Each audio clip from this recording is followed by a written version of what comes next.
All right, we are back on Morning Line. Thanks for joining us. Malpractice attorney Clint Kelly with us on this Wednesday. We can take your phone call, 737-7587. If you have a question or comment, basically the question for him is, if you think you have a situation where you may have been wronged by a doctor or a hospital, call in, give us a holler. And this is kind of an example of what someone will get if they call your office. We'll talk more about that at the end of the show.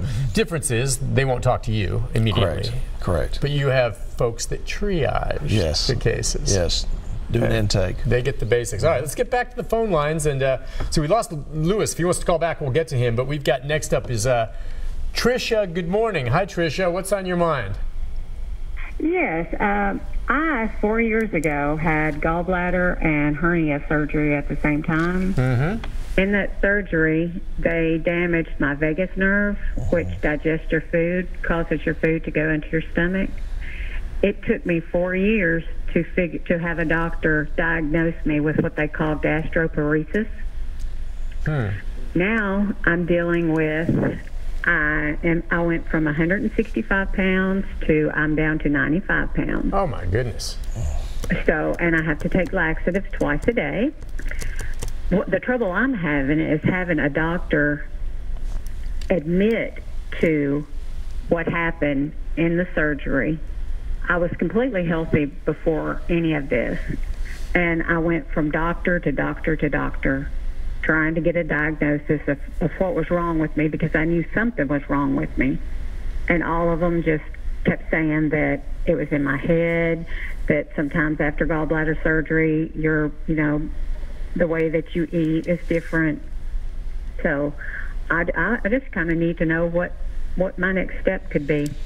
All right. Yeah. Are there ever any exceptions to the statute of limitations? There are, and it would be when she discovered this. The problem with Tricia's situation, and if I heard her correctly, was 4 years. Mm-hmm. Tennessee has another statute on top of the statute of limitations we call statute of repose, which means you have to bring your suit within 3 years or you're barred completely. Doesn't matter when you discovered it, unless they leave an object in your body, okay, something like that, or unless there's some fraud involved. You've got to bring your case within 3 years. Gastroparesis is very, very serious. It's basically paralysis of the stomach. When the vagus nerve has been damaged, you have great difficulty with motility of the food. And I suspect what's happening is with her is she's losing weight because she's not able to absorb the nutrients. Her stomach doesn't work right. And she's being passed around, and you kind of know it when you see it, when someone has a problem and the doctor's like, well, it's your problem, not what your doctor did to you. Or if it's the treating doctor, he puts it off, says, well, you'll be okay. You take some drugs for your stomach to help motility or whatever, and you're not getting better, and then the 12 months has passed, and you're like, well, doc, I'm not getting any better. Well, sorry, the year's run out.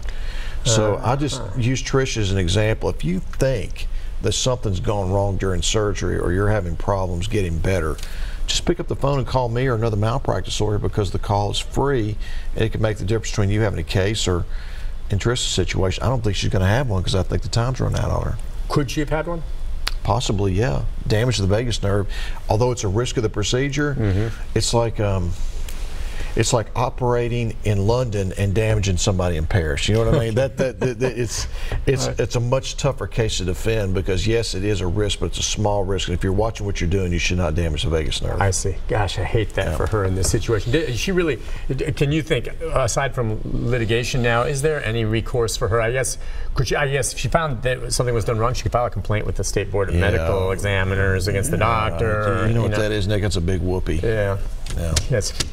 And you're right. You hate to think about this with the doctors that you trust, and sometimes they may be genuinely telling you, all right, let's just give this some time and see if it works itself out. But you do believe there are doctors who maybe continue to put things off, knowing that date on the calendar 1 year is there, and if I can just make it past that by putting this off, I'm clear. Yeah, there's no belief to it, Nick. I know it. I know. You know that happens. There's no question. I've seen it happen. I actually have a client where she got into the 8th month of a situation where this doctor was carrying her along, and she was astute enough to figure that out. But I've seen that in the past. Interesting. Bottom line, in the vast majority of situations, if you're not better after 6 months, I was about to say that. Right.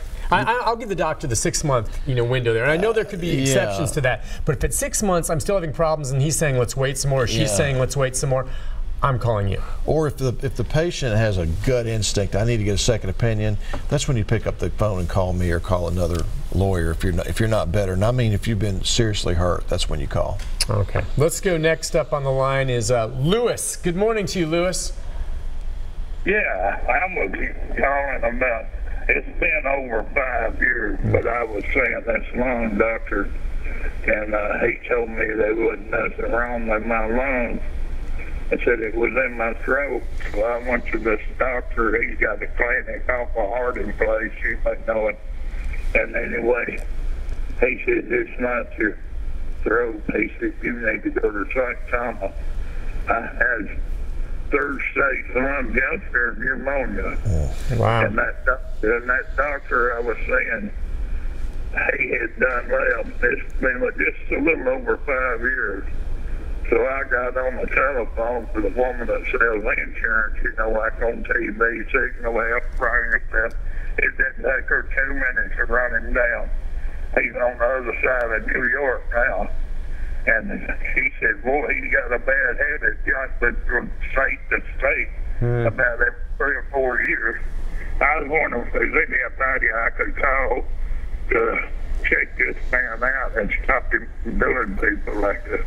Okay.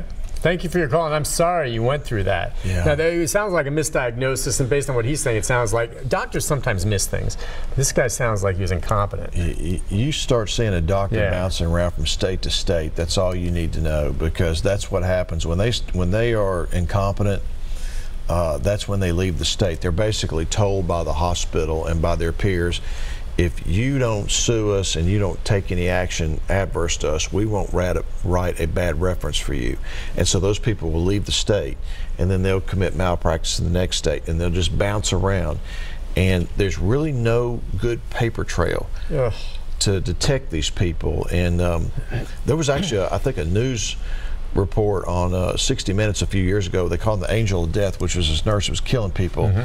And this nurse had bounced around from state to state, and these hospitals wouldn't report the nurse, and so you could not find out anything about the nurse. Again, they wouldn't report her because they wanted to protect themselves, because they had employed her and she was killing people. Correct. So let's check. Can you imagine, though? I understand the idea of protecting yourself from a high-priced lawsuit, passing an angel of death elsewhere to continue killing. How can you sleep at night?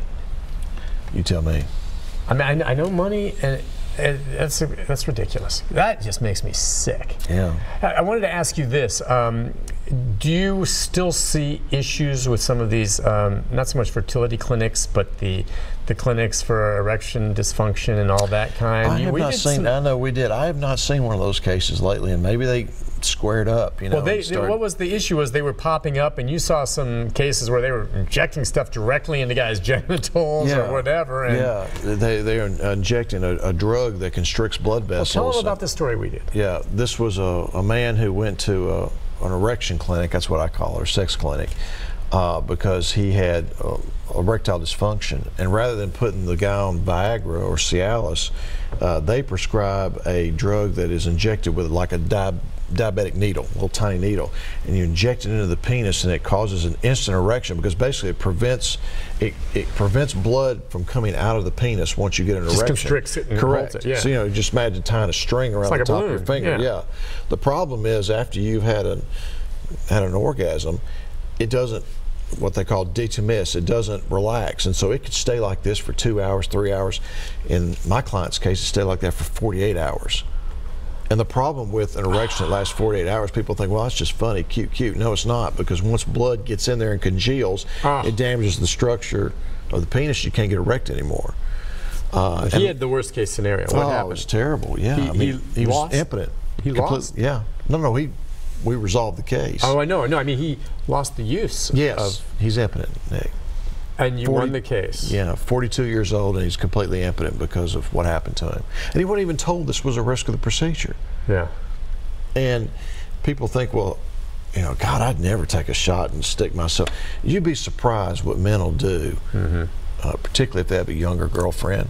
Yeah, and you hear the advertising, and they cater to that, and they get you that way, and there are some. I remember when we did a story on this, because once it was filed, it was big news, and you arranged for me to talk to one of your experts who was a urologist, and that's the thing. You want to go to an expert, and you were telling me that many of these clinics don't have people of his expertise.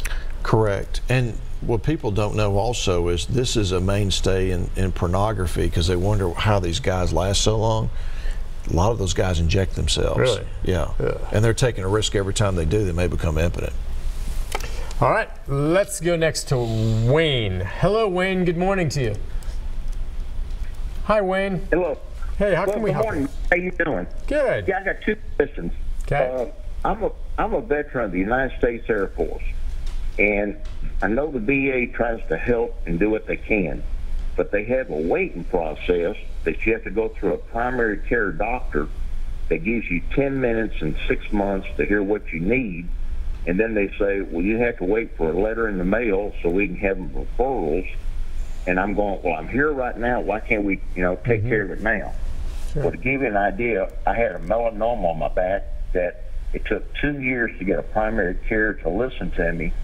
And finally, a Vanderbilt intern, when she saw it during examination, she went for emergency surgery and said, if we hadn't removed this, you'd have had a lot of problems. So I'm just saying, I'm not picking on VA, but their waiting process, when you go to see them and tell them what's wrong, they say, well, wait for a letter in the mail and we'll tell you what to do next. Yeah. And my other question, just off the wall, what do you think about all these commercials on TV where they have a pill for everything? And then when they read off the adverse reactions, you're going, well, why would I take a pill for dermatitis that's going to give me a heart attack? I'm with you, my friend. That's a great question. I mean, the side effects that they read really quick are worse than whatever you're taking the pill to treat. You know? Exactly. He's right about that. A couple comments on the VA, to borrow a word from our president, has been a disgrace lately. There are a lot of reasons for that. I thought that he was going to come and improve the VA. I'm not seeing it.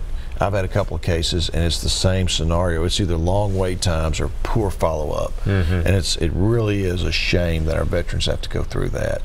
And there's no good solution to that, because that's their system they have to work within. As far as the pills are concerned, it's interesting. We have now grown so accustomed to pharmaceutical companies pushing drugs on us.